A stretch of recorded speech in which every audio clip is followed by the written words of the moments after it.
เคยอยู่ไทยเคยได้ อยู่ไร่บ่คนอยู่ลาวได้ได้คนน้อยคนอยู่ไร่คนน้อยได้มาให้เขาให้มาถามให้จะอยู่ไร่บ่เจ้าน้องเจ้าบ่อยากได้ฮะเป็นเชียร์แล้วคนน้อยฮะเลยเชียร์บ่ได้นะมันเช่านี่อ้าวคนละบ่อยู่ป่าพุ่นเดี๋ยวนี้เฮาก็มาบ่ทัน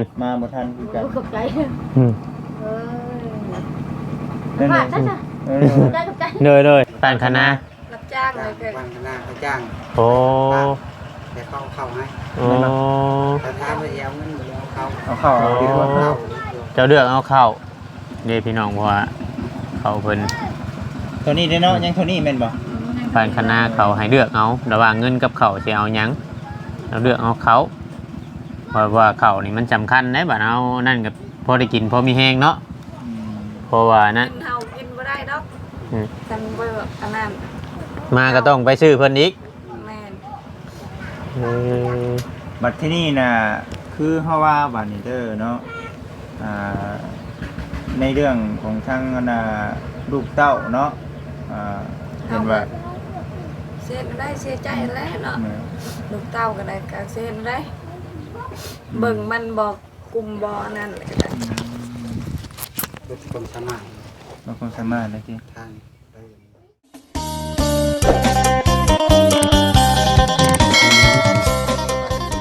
สบายดีเนาะพ่อแม่พี่น้องเบิดสู่คนเนาะเพียงเนาะปัจจุบันว่าจะเป็นพี่น้องทางฝั่งลาวเนาะจากสวัสดีพี่น้องทางฝั่งไทยคนนึงพบพ่อกับช่อง YouTube ของเราเพียงใจเกินร้อยเพียงเนาะอีกคือเก่าคือเดิมพี่น้องเอ้ยเนาะเพิ่มเติมกับมาทางบ้านของเงิน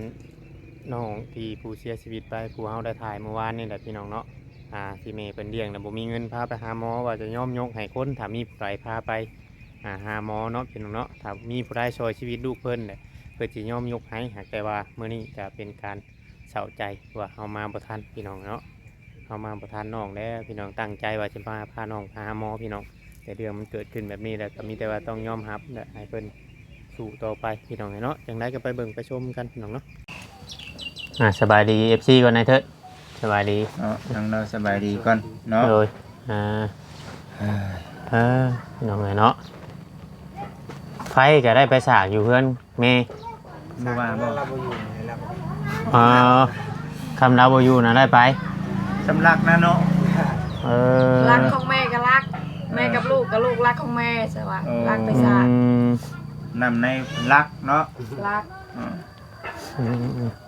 คันเห็นเขาก็บ่ได้ว่าดอกว่าเขาสิตีสิขาหักก็ว่าเขาจมใช่บ่ง่ายใช่บ่อยากได้ยินหั่นนะทำใจเอาเลยทำใจเนาะมันเป็นไปได้เนาะบ่มีเลยเนาะอดเอาแล้วอดเอาเนาะให้จะได้สันเอากับบ่มีเนาะเอากับบ่มีนั่นน่ะปวดก็ปลอบใจเมียอยู่นะเห็นจะได้สันปลอบใจเมียอยู่บ่เวลาอันนี้ลูกเต้าอันนี้อยู่อยู่เห็นจะได้สันอยู่กันสองคนเนาะมันก็ใจกันนั่นแล้วกันนอนบนที่มันกันนอกเราบนสบายไม่แย่งกันเนาะบนกันแล้วเห็นแน่นอนต่างคนกันต่างเป็นลูกของผ้าบอกแบบเป็นลูกของผ้าช้าเนาะคำผ้าพ่อแม่ยังเบิดอันนี้นะแม่นบ่แม่ลูกคำผ้านี่พ่อแม่ยังคือว่าเป็นถิ่มว่าง่ายปล่อยเนาะปะปนปล่อยอันทั้งเมียกับหาญาติพี่น้องบ่เห็นทั้งเมียก็ตัดสินใจมาอยู่น้ำเจ้าเนาะหวังให้ทั้งเจ้านี่เบิ่งแยงเราเนาะนี่คือว่าเราก็บ่มีบนเพิงแล้วเราก็ได้เนาะผัวเพิ่งเมียเพิ่งผัวได้บัดนี้มันก็ได้เป็นเรื่องราววันนี้เกิดขึ้นมาพี่น้องเอ้ยเนาะคือแถวนี้กับคือเว้าแน่ไหนเนาะเฮาก็บ่ค่อยเห็นเพิ่นเพราะว่าเนื่องจากว่าไปงานตลอดไปนอนอยู่น้ำบ่อนเฮ็ดงานเนาะแม่นบ่ไปนอนน้ำบ่อนเฮ็ดงานมีคนได้จ้างไปมีคนได้จ้างน่ะไปใส่นอนหันคำใส่นอนหันช่วงบ่มีลูกเนาะช่วงเฮาท้องอยู่ไปในใส่ อยู่นะฮัน ต้องก็ยังไปนะ ช่องก็ยังไป หาก็มาอยู่นี่บ่ หักไปเฮาไปกับบ่ได้เฮ็ดเวียกดอกมีแต่ลาว โอ้ขอว่าเพลงเมียแหน่แล้วก็เมียท้องเมียหยังบ่อยากให้เมียเฮ็ดเนาะขนาดเฮาก็ยังบ่ได้คอยให้เฮ็ดเวียกปานใดช่วงท้องช่วงหยังแล้วก็ แม่แต่ว่าต่อไปนี่ยังสิได้พาลูกพาเมียเขาป่าเขาดอนไปหาเฮ็ดเวียกเฮ็ดงานอยู่นี่เนาะส่วนมากงานแรกๆงานหลักๆเลยที่ว่าพาเมียเฮ็ดนี่เฮ็ดหยังก่อนจังได๋ ก็หัก มันยังก็เห็นนะ ยังเฮ็ดบ่ จ้าง อ๋อ มาแต่จ้าง โอ้ว่าแต่เขาจ้าง ส่ว เนาะ นหลายงานแถวนี้สิเป็นสวนอ้อยเนาะ ตัด อืม โซน้อย สวนอ้อยใช้ยาอ้อยเนาะขาหญ้าขาหยังนี่แหละเพราะว่า อย่า ใช้กิจใช้ปุ๋ยใช้หยังหั้นนะคือเขาบ่ไล่เฮ็ดนี่นะ โอ้ ส่วนหลายแถวนี้ ใครนี่ แม่น อืม ขาหญ้าเนาะเฮ็ดไปอันใดมันได้เงิน โดย อันใดมันได้เงินเฮ็ดไปเบิดเนาะ อืมชื่อมาเป็นชอบเลยบ่เขานี่คือว่านี่ได้ เราไปบ้านคณะ บ้านคณะ รับจ้างเลยก็ วันข้างหน้าเขาจ้าง โอ้ แต่เข้าให้ โอ้ แต่ถ้าไปเอาเงินหรือเอาเข้า เอาเข้าเอาดีกว่า เข้า เจ้าเลือกเอาเข้าเด้พี่น้องเพราะว่าเขาเพิ่น ตัวนี้เด้อเนาะยังตัวนี้แม่นบ่ บ้านคณะเขาให้เลือกเอาระหว่างเงินกับเขาสิเอาหยังเราเลือกเอาเขาเพราะว่าเขานี่มันสำคัญนะบัดเอานั่นกับพอได้กินพอมีแฮงเนาะ อืม เพราะว่านั่น กินเฮากินบ่ได้ดอก อืม กันบ่แบบอันนั้น มาก็ต้องไปซื้อเพิ่นอีก แม่น บัดที่นี่น่ะคือเฮาว่าบัดนี้เด้อเนาะอ่าในเรื่องของทางลูกเต้าเนาะเห็นว่า เซ็นได้เสียใจแล้วเนาะ แม่ ลูกเต้าก็ได้ก็เซ็นได้ เบิ่งมันบอกกลุ่มบ่นั่นแหละก็ได้ ลดความสมัคร บ่คงสามารถได้สิ ทางไปรักษา เมียยังบ่ได้เห็นเลยแม่นบ่ ยังบ่ทันได้เห็นเขาพังลูกมีแต่เราไป ไปส่ง เช้า อ๋ออยากไปเบิ่งอยู่บ่ผู้เป็นเมีย อยากเห็นอยู่ เห็นอยู่ หาก เนาะ ไปมันไปยาก ไปเงี้ย รถกับคันเดียวนี่ ไปบ่สิพาไป เฮ้ย ไป ไปบ่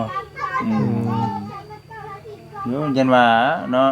ในแบบครั้งสุดท้ายเนาะบ่ มื้อนี้นี่คือสิคือบ่ได้ไปเฮ็ดหยังบ่ บ่ คือยังเฮ็ดหยังบ่มีกระจิกกระจายอยากเฮ็ดหยังได้มื้อนี้เนาะ บอก อืม มีแต่เล่าอะไรสิไปโลกาเขาก็ให้ไปโลการับจ้าง โอ้เนาะยังบ่มีกระจิกกระใจได้คำเฮาคือว่าแน่ต้องหาเลี้ยงเนาะผู้อยู่ต้องสู้คือว่าแน่เนาะ มื้อนี้น่ะบ่ได้เกียมหยังมาบ่ได้ชื่อหันชื่อนี่มาพี่น้องเอ้ยเนาะเพราะว่าหยังคือตั้งใจเนาะตั้งใจสิมาเอาสู่เจ้าด้วยแหละไปหาห้องหมอเนาะก็เลยบ่ได้เอาหยังมาเลยเนาะบ่เวียง แม่นว่าสิเอาไปนอนอยู่พุ่นแหละสาใจเฮานะความคิดเฮานะ อันนี้ความเป็นจริงเนี่ยเอ้าเนาะเรื่องความอยู่ความกินนี่ก็เดี๋ยวสิซื้อให้ดิฉันนะแต่ว่ามันเป็นเหตุการณ์แบบนี้มันก็ได้ว่าเนาะมองหน้ากันซื่อๆบัดนี้นะ เด้อ แล้วฉันพี่น้อยเดียวจะหน่อยเนาะเอาอีกสิพาทางผู้เป็นแม่เพิ่นเนาะไปเบิ่งบอลลูกอยู่เนาะ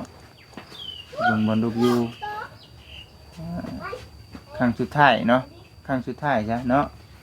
บัดนี้นี่คือว่าในเฮือนในอันนี้นั่นนี่เบิดภาระแล้วเนาะชุมเจ้าบัดนี้เนาะคำว่ามีเวียกไปนี่แม่นไปนอนหน้าได้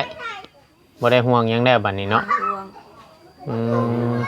คำว่ามีคนจ้างนะไปรำให้รำหน้าอยู่ใช่นี่ก็ไปเนาะ ไป อืมสมมุติคืออยู่บ้านจุ่มข่อยพุ่นได้สิเมื่อบ่ ใกล้เทนเอา ฮะ ไก่เฮาเพิ่นบ่มีรถเด้เพิ่นนี่ สมมุติว่าเฮาเอาเมื่อได้เฮามาส่งอยู่ได้เนาะไปรำจักอันเด็กจักหน่อยหรือว่า4-5มื้อชุมเจ้าอยากมาส่งแบบนี้นะสมมุติ กันว่าอันนั้นเฮาก็ฮับปากเฮ็ดเวียกนำเขาเจ้าผู้ ไป อ๋อไปไล่เนาะ ไปได้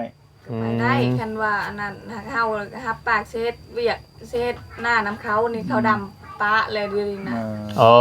ก ล้าสุกอยก็ว่านไว้เลยเขาให้เฮ็ดหน้านำเขานะ อ๋อ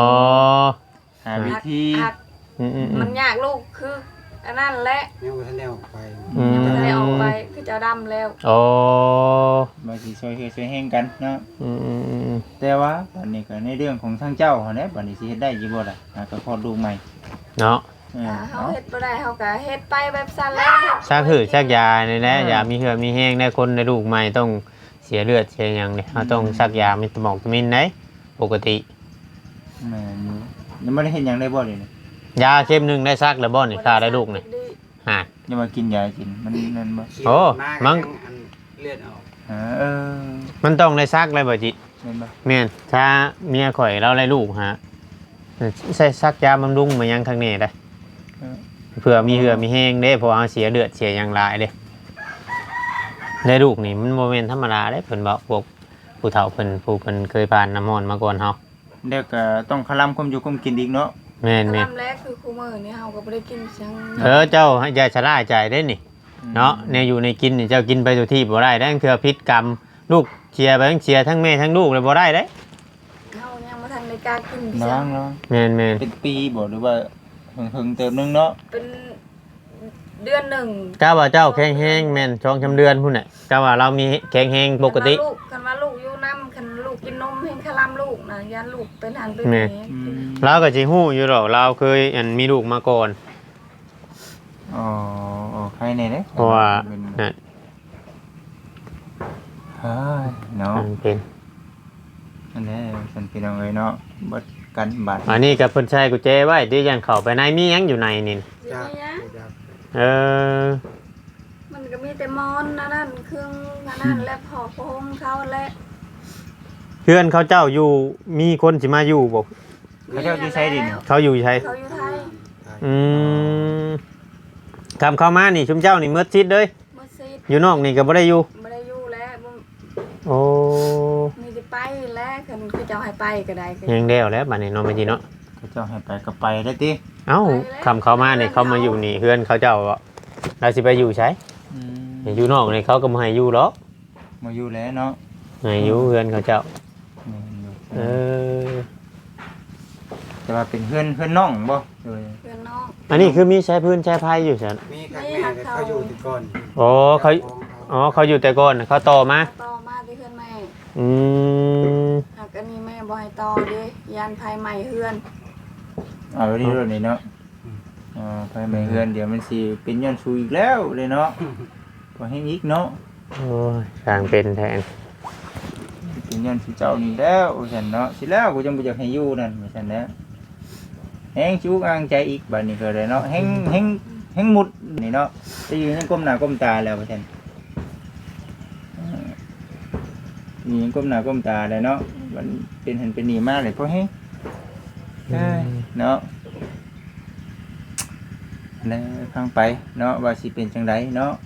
แต่ในเรื่องการงานเดี๋ยวนี้ก็คือว่าในไกลบ่ใช่สมมุติว่าคือบอลจูเจ้าสิรับไปอันน่ะสิเวียกช่วยเขาเจ้านะ อันน้องพื้นนี่ บ้านหนองพือ กันว่าสิไปดำนานะเฮ็ดนานํเขานะ อืมบ้านหนองพือ เขาเจ้าดำแล้วเลย อ่ะตอนไทยหุดไทยยังอ่ะเจ้าไปเฮ็ดอยู่บ่ ไปเฮ็ดแล้วกำลังมา โอ้ เฮือนกับมือหนึ่งมือที่สองเฮาก็คลอดลูกก็เลยขาบ่ได้ออกไป อ๋อ อืมไปตะกี้เฮ็ดอะไรย่างไปบ่ ย่างไปแล้วก็บ่ได้ใกล้หน้าก็ออกจากบ้านนี่ก็หน้าเขา อืม หาเอาได้เนาะเฮ็ดจังได๋ซะมันอันน่ะผู้ไปก็ไปผู้อยู่ก็สู้เนาะแนวใดมันสิมีข้าวมีน้ำกินก็อันน่ะ คอยน้องตะลีแล้ว คอบ่นี่สิเป็นหน้าเขาบ่ หน้าพระเจ้า เป็นนาพระเจ้า อืม เป็นหน้าเขาเจ้าแล้วคอเฮ็ดน้ำเนาะ เขามีนาหลาย อ๋อ ก็เลยเขาเฮ็ดบ่หมดเขาก็ไอ้ต้นเราก็เคยอยู่นํเขาตะกี้เห็นนะ บ่ง่ายๆพ่อแม่บ่ได้คอยเลี้ยงเราแล้วบัดนี้แหละเราอยู่นำคนเนี่ยเขาอาจจะคิดว่าบ่แม่นลูกเขาบางเทื่อเนาะ เขาไอ้ต้น มันนี่ ขาดเลยเขาก็เลี้ยง ไปอยู่น้ำคนแต่น้อย อืม ไปเรื่อยๆเนาะ ไปอยู่นำพระเจ้าแต่น้อยๆพุทธ เราดีคือกูมื้อนี่สิเฮาบ่มี จักปีก็ให้เถิดจัน 37 เออ 37ให้เถอะ ฮ็ดอายเฮาเนาะ เธอทางอื่นใบพี่น้องเนาะตอนนี้ปัจจุบันนี้ก็อุกอ่างใจเนาะในเรื่องบนอยู่บนเสา เรากับคนตาเดียวเรา ไผ ผู้เฮาเห็นหน้านำ แม่นบ่ ตาเดียวตาตรง แต่คนเดียว เข้าในบ้านน้องพึ่งเนาะบ้านน้องพือ อืม มีแต่ในนั้นแหละสู่เจ้าก็ได้เนาะอดทนนั่นแหละเนาะสู้ไปเนาะระมัดระวังเนาะในเรื่องคุมอยู่คุมกินน้ำพร้อมเนาะมีแต่ว่าทางบ่จิตเองก็เดียวสิปรึกษากับทางผู้รักผู้ใหญ่เพิ่นว่าสิเฮ็ดจังไดดีเนาะแล้วก็ทาง FC เพิ่นนํเนาะเพิ่นสิให้ความคิดเห็น แนวใด แน เนาะ วใดเนาะเฮาเองก็ยังให้คำตอบบ่ได้ว่าสิเป็นจังใดเด้อเนาะมีแต่สุเจ้าก็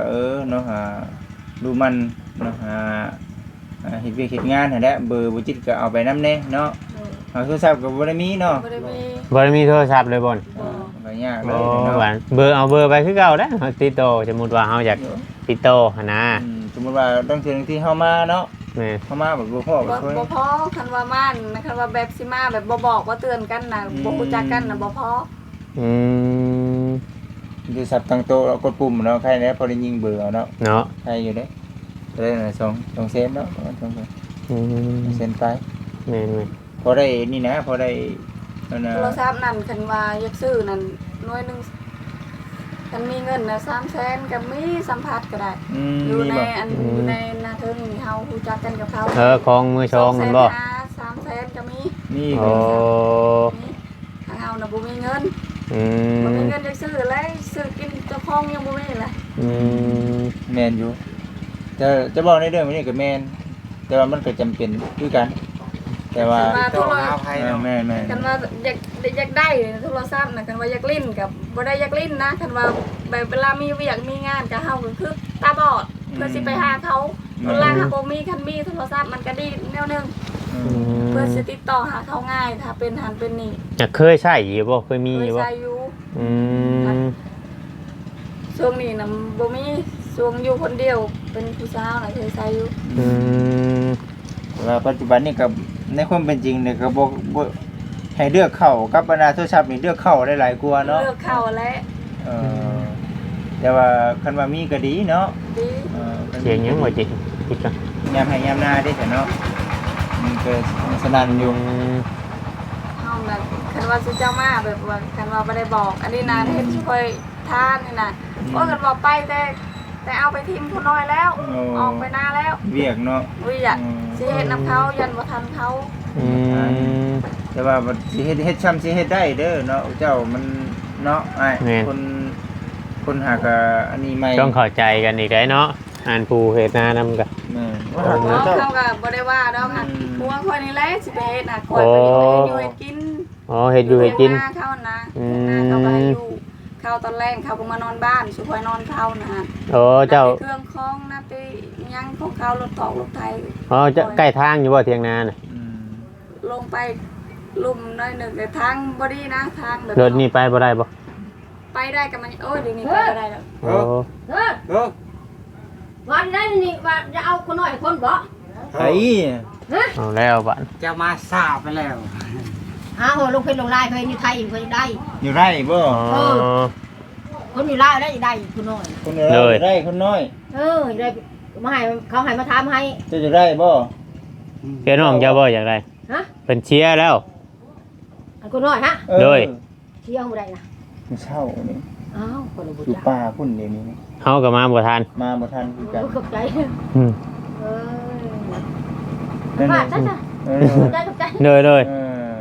เอ หลายคนอยู่ได้มื้อนี้แม่นบ่ ลายแห้งมื้อนี้เนาะ 7 คน อืมจะได้ผูกกินอีกก็ยังบ่ได้ขึ้นมายัน8คนเพิ่นมาจักแล้ว ผู้อยู่บ่ ผูกกินนี่มันเพิ่นมาอยู่นี่อยู่ข้างล่างบ่ได้ขึ้นมาว้าวดีมาก แม่นละ บ่เขาผูกเขามาหาเจ้าเช้านี่หั่นน่ะอืมอืม นี่ได้ซะ เราวิเดี๋ยวว่าบอส บดบ่โอ้ยเนาะ อืม นั่นแหละสามีแต่ชูเจ้าก็สู้ๆเนาะ สู้ๆตั้งมุกตั้งใจจับดีมีแต่ว่าเนี่ยไรมันสินั่นน่ะให้ฮักให้แพงกันได้จังหน่อยว่าบ่มีลูกมีเต้าสิไปให้กันบ่ได้ได้เนาะให้ฮักให้แพงกันในเมื่อมันบ่มีคนฮักแหละเฮาต้องฮักกันเองเด้ มีลูกมีเต้าสุขอยกับแบบเว้าแบบ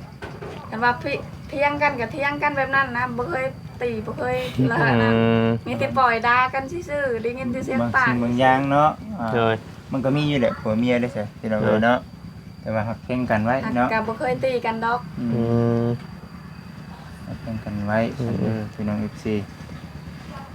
เนาะเอาก่อนอื่นก็คือว่าเด้อพี่น้องเนาะกราบขอโทษขออภัย FC ปัจจุบันทุกคน FC หลายๆท่านเพิ่นก็คือคอมเมนต์กันเข้ามาอยู่เนาะอันนั้นแหละบ่พาไปแต่เมื่อวานนี้ว่าซั่นชุดแต่ว่าพี่น้องเอ้ยเนาะแต่ว่ามัน มันปัญหาก็คือเรื่องเงินเรื่องคำนี่แหละพี่น้องเอ้ยไผๆก็ขาดเคินคือกัน อืมบางท่านเพิ่นก็ ทันเนาะ แม่นมันบ่ทวงบ่ทัน บางท่านเพิ่นก็โทษทีมงานเนาะมาถ่ายมาว่าแต่ว่าอยากให้เข้าใจในเรื่องจักสิให้แก้ไขแบบใดพี่น้องเนาะมันสิว่าจังไดมันเรื่องเงินเนาะ แม่น มัน เรื่องเงินนี่แหละ เว้าแบบเป๊ะๆเลยคือเรื่องเงินเนาะแม่นบ่ เลย เป็ แล้ น ว ว่า บ่มีเงินบ่มีคำแล้ว เงินมีคำเลยสันพี่น้องสิมีแต่ว่าเดี๋ยวสิทากัน เขามีก็ยังอยู่ก็ยังมีเนาะสิว่าอะไรก็ได้ ว่า บัด นะ มันเนาะบัดมัน เพิ่นบ่อยู่นำเฮาว่าง่ายๆ เพิ่ ซะ นอยู่น้ำเฮาแล้ว มีแต่ว่าคำว่าคืออยากได้ลูกแล้วก็มีแต่ว่าให้เฮาพร้อมกว่านี้ก่อนตั้งใจเก็บเงินเก็บหยังให้เฮาพร้อมกว่านี้เดี๋ยวจังค่อยว่าเรื่องลูกกันบัดนี้เด้อมีแต่ว่าเมียก็ต้องรู้จักกินยาคุมแล้วบ่ผัว ไว้แล้วเทียนเลยเนาะ ฮะ เป็นบทเรียนเลยเนาะ เป็นบทเรียนในบัดนี้ไอ้นั่นในบัดนี้เนาะบ่จิเนาะ บทเรียนเป็น ไปกับ ประมาณนี้ได้เนาะบ่จิเนาะ ประมาณนี้เดี๋ยวเฮาก็สิไปเบิ่งเนาะ ให้เพิ่นมาถ่ายก่อน นั่งเบาดิมาหาเพิ่นเมื่อเช้านี้เพิ่นมาเมื่อเช้านี้เนาะมาเมื่อเช้า โม นี้ เล เลย ยนะว่า แม่นอยู่ แม่นอยู่ เลยประมาณนี้แหละเนาะ สบายดีเด้อ สบายดีเนาะเอาพี่น้อง FC เนาะเนาะบ่เป็นไรครับพี่น้องเด้อเนาะ คุณเนาะมีแต่เสียงรถเสียงดังเพราะว่าเพิ่นดำไห้ดำนาแล้วเฮ็ดอะไรเรื่องมันเกิดขึ้นได้พี่น้องเนาะหลายคนอยู่เพิ่นอยากมาเอาไปเลี้ยงชอยกะมันเป็นไปเลยคลิปนี้ก็สิประมาณนี้แหละถ้าว่าผิดพลาดกันได้ก็ต้องกราบขอโทษขออภัยหลายๆ FC เบิดทุกคนทางฝั่งลาวฝั่งไทยหรือว่าทางต่างประเทศคลิปนี้ก็ลาพ่อแม่พี่น้องไปเอ้ามายังทางน่ะคือว่าเห็นมาแล้วมื้อเช้านี่ มาในสา ประจักษ์ทาง นั่น โดยพี่น้อง ง่ายบ่เป็น ไงมันจังปิ้นได้เพิ่นน่ะอวยพุ่นอวยพี่ได้ ปีนหันปีนนี่ ปิ้นหันปิ้นนี่ เป็นได้เป็นได้อาการเพิ่นเช่าให้แล้วบ่ เพราะก็แบบยังปื้อปะอยู่แหละทำใจยังยากอยู่ เรียกว่าได้ จังไดก็ มันจำบ่นี่ทัน เสียใจนํเพิ่นบ่ทันช้ำข่อยน่ะ ทีมงานว่าสิมาเอาไปห้องหมอบ่ แม่น บ่ทัน สลามาดิ ทัน ผู้เฮ็ดอันนี้ก็ได้ อันนี้ก็บ่แม่นว่าทีมงานบ่ท่วมบ่ทันแต่มันคืนเดียว เวลามันไวโพิ่นได้เปล่าดิจ่อเพิ่น ปกติเฮาพาไปกับเรื่องที่ก็เฮาได้นั่นก่อนเนาะ อันนี้ตอนแรกแล้วจนเฮามาเมื่อวานกันเนาะ แม่นฮะประมาณนี้แล้วเฉยเด้อจบคลิปก่อนเลยผิดพลาดการใดก็ต้องกราบขอโทษขออภัยหลายเนาะขอกล่าวคำว่าสบายดีไปทุกคนเนาะ